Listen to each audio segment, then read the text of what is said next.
তার মধ্যে হলো ইন্টারনেট এক্সপ্লোরার, মোজিলা ফায়ারফক্স। আসসালামু আলাইকুম। বাংলাদেশ সরকারি কর্ম কমিশন সম্প্রতি একটি নিয়োগ বিজ্ঞপ্তি প্রকাশিত হয়েছে। তো বিজ্ঞপ্তিটি প্রকাশিত হয়েছে 23/2/2021 তারিখ। আবেদন শুরু হতে যাচ্ছে 28 ফেব্রুয়ারি 2021 থেকে এবং আবেদনের শেষ তারিখ 31 মার্চ 2021 তারিখ পর্যন্ত। তো অনেকে আবেদন করে আবেদন ফি জমা দেওয়ার পর বুঝতে পারেন যে আবেদনে অনেক ভুল হয়েছে। তো ভিডিওটি আপনারা যদি প্রথম থেকে শেষ পর্যন্ত দেখেন তো আশা করি ইনশাল্লাহ আবেদন অনেকটা সংশোধন করে করতে পারবেন। তো ভিডিওটি শুরু করার আগে সকলের কাছে রিকোয়েস্ট, আপনি যদি আমাদের চ্যানেলে নতুন হয়ে থাকেন তবে চ্যানেলটি সাবস্ক্রাইব করে পাশে থাকা বেল বাটনটিতে ক্লিক করুন। এছাড়াও প্রতি সপ্তাহে অনুষ্ঠিত বিভিন্ন চাকরির পরীক্ষার প্রশ্নের সমাধান পেতে আমাদের সাথেই থাকুন। নন ক্যাডার, উচ্চতর স্কেল সহ নবম, দশম, 11তম ও 12তম গ্রেডের বিভিন্ন পদের আবেদনপত্র অনলাইনে পূরণ, SMS এর মাধ্যমে ফি জমাদান এবং প্রবেশপত্র প্রাপ্তি সংক্রান্ত নির্দেশাবলী এবং অন্যান্য পালনীয় বিষয়সমূহ। তো আবেদন করতে হলে প্রথমে আপনাকে যা করতে হবে, bpsc.teletalk.com.bd এই ওয়েবসাইটে প্রবেশ করবেন। ওয়েবসাইটে আপনি 4টি ব্রাউজার দিয়ে প্রবেশ করতে পারবেন। তার মধ্যে হলো internet explorer, Mozilla Firefox, Google Chrome এবং অপেরা ব্রাউজার। তো আবেদন শুরু করার আগে আপনার ফোনে অথবা কম্পিউটারে 300x300 পিক্সেল ছবি এবং 300x80 পিক্সেল সিগনেচার সেভ করে রাখবেন। তো ছবি অবশ্যই 2 মাসের অধিক সময়ের আগে যেন তোলা না হয় এবং ছবির সাইজ হতে হবে 100 KB এবং সিগনেচারের সাইজ হতে হবে 60 KB। তো এরপর ওয়েবসাইটে আপনি প্রবেশ করার পর আবেদন প্রথমে আপনার সামনে আবেদন ফর্মটি আসবে এবং সেখানে লেখা থাকবে অ্যাপ্লিক্যান্ট নেম। তো এই করে SSC সমমানের সার্টিফিকেট অনুযায়ী প্রার্থীকে, অর্থাৎ আপনার সার্টিফিকেটে যে নাম আছে সেই নামে আপনার বড় হাতের ইংরেজি অক্ষর দিয়ে লিখতে হবে এবং ফাদার্স নেম একইভাবে লিখবেন, mother's name, date of birth জন্ম তারিখ লিখবেন। এরপর জন্ম তারিখ লেখার পর জেন্ডার সিলেক্ট করবেন। এরপর অ্যাথেন্টিক মাইনরিটি অর্থাৎ প্রার্থী ক্ষুদ্র নৃগোষ্ঠী হলে ইয়েস এবং ক্ষুদ্র নৃগোষ্ঠী না হলে নো বাটনে ক্লিক করতে হবে। তো এরপর আছে ফিজিক্যালি হ্যান্ডিক্যাপড প্রার্থী প্রতিবন্ধী হলে ইয়েস এবং প্রতিবন্ধী না হলে নো বাটনে ক্লিক করে পূরণ করতে হবে। এরপর আছে ফ্রিডম ফাইটার স্ট্যাটাস। তো এই করে আপনার যদি মুক্তিযোদ্ধা কোটা থাকে তো সেখান থেকে আপনি সিলেক্ট করবেন। এখানে 4টি অপশন দেওয়া থাকবে, freedom fighter, child of freedom fighter, grand child of freedom fighter, non freedom fighter. অর্থাৎ আপনার যদি কোনো মুক্তিযোদ্ধা কোটা না থাকে তবে নন ফ্রিডম ফাইটার সিলেক্ট করবেন। তো এরপর আছে মেরিটিয়াল স্ট্যাটাস। মেরিট হলে মেরিট ফিল্ড সিলেক্ট করবেন আর আনমেরিট হলে মেরিট, অর্থাৎ মেরিটেড না হলে সিঙ্গেল ফিল্ড সিলেক্ট করবেন। ন্যাশনালিটি, তো ন্যাশনালিটি তো বাংলাদেশ অবশ্যই। তো এরপর আছে ন্যাশনাল আইডি। ন্যাশনাল আইডি নম্বর থাকলে ইয়েস সিলেক্ট করে ন্যাশনাল আইডি নম্বরটি এই করে নির্ভুলভাবে টাইপ করে লিখে দিবেন। লেখা আছে ন্যাশনাল আইডি নম্বর না থাকলে নো সিলেক্ট করতে হবে। উল্লেখ্য, ন্যাশনাল আইডি এর গড় পূরণ বাধ্যতামূলক নয়। অর্থাৎ আপনার ন্যাশনাল আইডি যদি না থাকে তবে এই ছক খালি রাখলেও আপনার আবেদনটি সাবমিট করা যাবে। এরপর হলো permanent address and present address. ঠিকানা লেখার ক্ষেত্রে প্রার্থী কেয়ার অফ লিখতে ইচ্ছুক হলে ক্যাপিটাল লেটার টাইপ করে কেয়ার অফের গড় পূরণ করতে হবে। কেয়ার অফ না থাকলে কেয়ার অফের গড় পূরণ করার প্রয়োজন নেই। তো এখানে আপনারা নন ক্যাডার আবেদনের যে 2টি ঐচ্ছিক বিষয় তা হলো ন্যাশনাল আইডি নাম্বার এবং কেয়ার অফ, যে একটি আপনার পার্মানেন্ট অ্যাড্রেসের উপরে কেয়ার অফ একটি ছক আছে, তো সেই ছকটি পূরণ করাও কিন্তু আপনার ঐচ্ছিক বিষয়। তো এরপর আছে village, town, route, house flat. তো আপনার ঠিকানা দিবেন।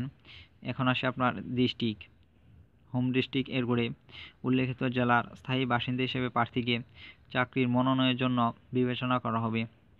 হোম ডিস্ট্রিক্ট এর করে ক্লিক করে নিম্নোক্ত 64টি জেলার ডিস্ট্রিক্ট কোড নম্বর দিয়ে সমান হবে তো আপনার যেই ডিস্ট্রিক্ট আছে সেখানে আপনার ডিস্ট্রিক্টের নাম আসবে।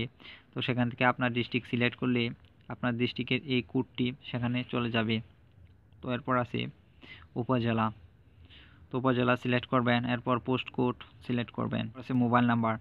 তো আপনার মোবাইল নাম্বারটি অবশ্যই সতর্কতার সাথে লিখবেন। শিক্ষাগত যোগ্যতায় অনেকেই ভুল করে থাকি। তো এসএসসি সিলেক্ট করবেন। এসএসসি সিলেক্ট করার পর বোর্ড সিলেক্ট করার পর আপনার রোল, আপনার রেজাল্ট যদি ডিভিশনের ভিত্তিতে থাকে তবে ডিভিশন সিলেক্ট করবেন। আর সিজিপিএ 4 পয়েন্ট অথবা 5 পয়েন্ট যেটার ভিত্তিতে থাকে তা সিলেক্ট করবেন। সিলেক্ট করার পর আপনার জিপিএ লিখে দিবেন। এসএসসি রেজাল্টের ছকটি পূরণ করার সময় যদি দেখেন আপনার গ্রুপ বা ইনস্টিটিউশনের নাম না থাকে তবে আপনি সেখানে আদার্স সিলেক্ট করতে পারেন। তো এরপর আছে এইচএসসি লেভেল। তো সেখানেও আপনি আপনার কোর্স রেজাল্ট এবং রেজাল্ট অবশ্যই জিপিএর ভিত্তিতে থাকলে জিপিএর ভিত্তিতে দিবেন, এবং আপনার কোর্সটি যদি না থাকে তবে আদার্স অপশন সিলেক্ট করে সেখানে আপনার কোর্সের নাম লিখে দিবেন। আপনার গ্র্যাজুয়েশন লেভেলের ছকটি পূরণ করা। তো প্রার্থী এক্সামিনেশনের পরে কোর্স সিলেক্ট করে ক্লিক করলে নিম্নের ডিগ্রির অপশনগুলো দৃশ্যমান হবে। প্রার্থীর জন্য প্রযোজ্য ডিগ্রির অপশন সিলেক্ট করে ক্লিক করলে সেটি এক্সামিনেশনের পরে ডাটাবেজে অন্তর্ভুক্ত হবে। তালিকায় উল্লেখিত কোনো ডিগ্রি প্রযোজ্য না হলে আদার সিলেক্ট করতে হবে।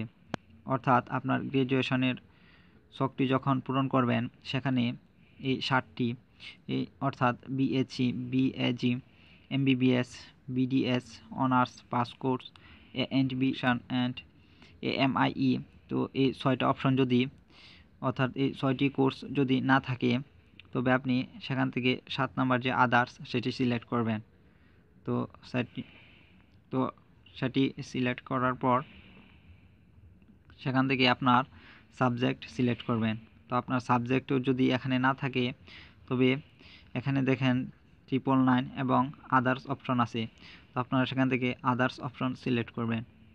আদার্স অপশন সিলেক্ট করার পর পাশে আরেকটি ছক পাবেন। তো সেখানে আপনারা একটি এবং ইনস্টিটিউটের নাম সেগুলো লিখে দিবেন। তো এখানে দেখুন লেখা আছে ইউনিভার্সিটি, ইনস্টিটিউট, কলেজ। তো এখানে ক্লিক করার পর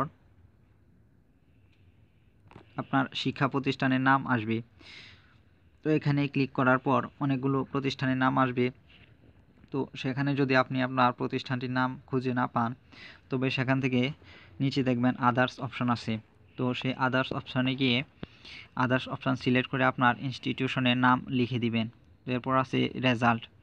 তো রেজাল্ট যদি জিপিএ 4 পয়েন্টের ভিত্তিতে হয় তবে 4 পয়েন্ট সিলেক্ট করে জিপিএ লিখে দিবেন, এবং 5 পয়েন্ট হলে 5 পয়েন্ট সিলেক্ট করে তার পাশে জিপিএ লিখে দিবেন। এবং যদি ডিভিশনের ভিত্তিতে হয় তবে first division, second division, third division সেগুলো লিখে দিবেন। তো পাসিং ইয়ার সিলেক্ট করবেন। এরপর কোর্স ডিউরেশন যত বছর হয়ে থাকে তো সেখান থেকে তত সিলেক্ট করবেন। এরপর আছে মাস্টার্স, ব্যাচেলর লেভেল। প্রতিটি ঘর যেভাবে পূরণ করেছেন অর্থাৎ উপরে যেভাবে পূরণ করেছেন তো সেভাবে আপনার মাস্টার্স লেভেলের ছকটি পূরণ করবেন। তো বন্ধুরা, গুরুত্বপূর্ণ বিষয়টি হলো অভিজ্ঞতা প্রশিক্ষণ।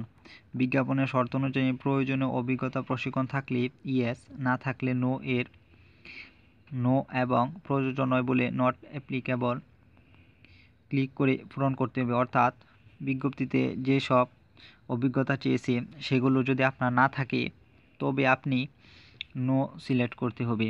সেই বিজ্ঞপ্তিগুলোতে কোন পদের জন্য কি যোগ্যতা সেই বিষয়ে আরেকটি ভিডিও দিব।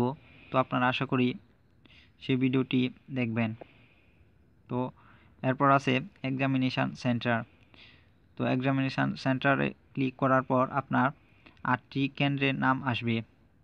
তো সেখান থেকে আপনি যেই কেন্দ্রে পরীক্ষা দিতে চান সেই কেন্দ্রটি সিলেক্ট করবেন। আপনার আবেদনটি করা সম্পূর্ণ হয়ে গেলে ভ্যালিডেশন কোডটি পাশের ছকে লিখে দিয়ে নেক্সট বাটনে ক্লিক করবেন। নেক্সট বাটনে ক্লিক করার পর আপনার সামনে আপনি এতক্ষণ যে তথ্যগুলো দিয়ে আপনার আবেদনটি পূরণ করেছেন সবগুলো তথ্য এখানে দেখতে পারবেন। তো তারপর আপনার আবেদন ফর্মটি যদি দেখেন ঠিক আছে তবে অ্যাপ্লিক্যান্ট কপিটি ডাউনলোড করে নেবেন। তো অ্যাপ্লিক্যান্ট কপিটি ডাউনলোড করার পর সেখানে ইউজার আইডি পাবেন, তো সেই ইউজার আইডি দিয়ে আপনি আপনার আবেদন ফি পরিশোধ করবেন। আপনার আবেদন ফি পরিশোধ করার পর আপনার ফোনে একটি রেজিস্ট্রেশন নাম্বার আসবে। তো সেই রেজিস্ট্রেশন নাম্বার এবং ইউজার আইডি দিয়ে আপনার প্রবেশপত্রটি আপনি সংরক্ষণ করে রাখতে পারবেন। নন ক্যাডার আবেদন সম্পর্কে আরও কিছু জানতে কমেন্ট করুন এবং ভিডিওটি ভালো লাগলে লাইক দিন, শেয়ার করুন। তো ভিডিওটি শেষ পর্যন্ত দেখার জন্য অসংখ্য ধন্যবাদ। আসসালামু আলাইকুম।